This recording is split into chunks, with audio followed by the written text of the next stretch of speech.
I am talking with yoga practitioner Taylor Hunt. Can you talk about Ashtanga as a whole?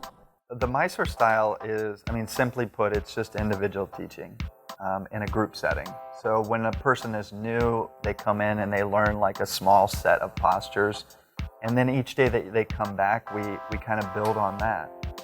And so a lot of times, people get confused in the Mysore setting and because they think that they need to know what to do when they come into our class. And so a lot of times a Mysore class is described as like a self-led class. But for the beginner or for the new person, it's not self-led. It's actually like the teacher's giving you feedback one-on-one and talking you through the sequence. So the first thing that we teach people is the sequence. And so that's the place that we start. And so as you come back, we add on poses, but we also correct form. So I guess what I mean by that is we give sometimes verbal cues that help people like understand how to like fix the alignment of their posture. And then other times we give like physical adjustments, like hands-on adjustments. So Mysore style is also known for like its hands-on adjustments.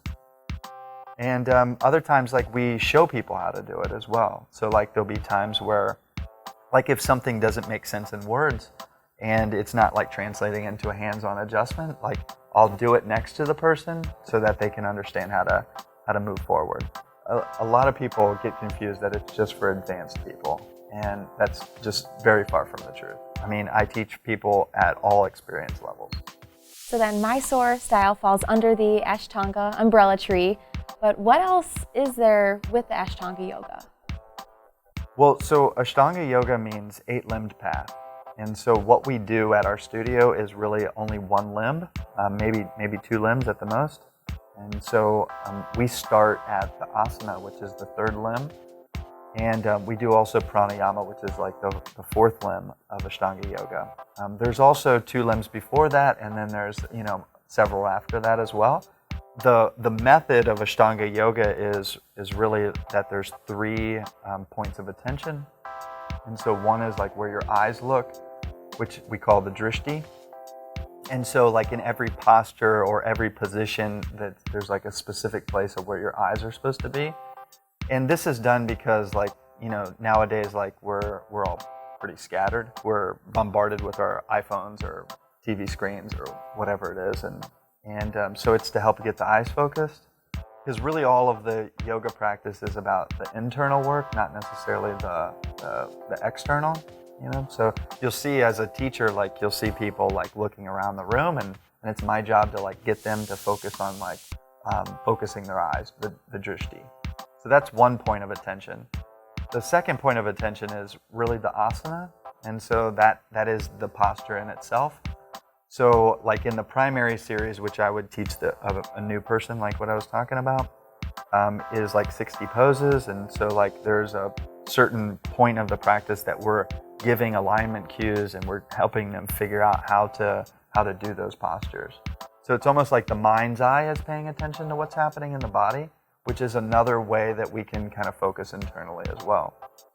And then the last one, which is maybe the most difficult for people to do, because most of the time it's we just don't pay much attention to it at all, is the breath. So a lot of times our breath is pretty shallow throughout our day, and when you get to yoga, it's like we're trying to add balance to the inhale and the exhale, which is really hard for people to do. But that also calms the mind too, so that's another time where like the mind's eye or even the ear, like hearing the sound of the breath, can help focus the mind as well. If you were trying to convince me to attend your studio, what would be your selling pitch? That I would teach you individually, like that you would be in good hands. What we teach is a hard style of yoga, but the way that we deliver it makes the most sense for someone who's relatively new at yoga. You do a small portion, maybe for lack of better words, like spoon feeding the person a style of yoga where you're not expected to perform. We call it practice. So you would show up in practice and maybe at first it would be like a smaller set of postures and But as you come back, like it grows. And so it seems like a really deliberate and intelligent way or a safe way to learn how to do yoga. So you should come. Well, Taylor, thank you for taking some time with me today. And if you haven't already, make sure you check out Ashtanga Yoga Columbus.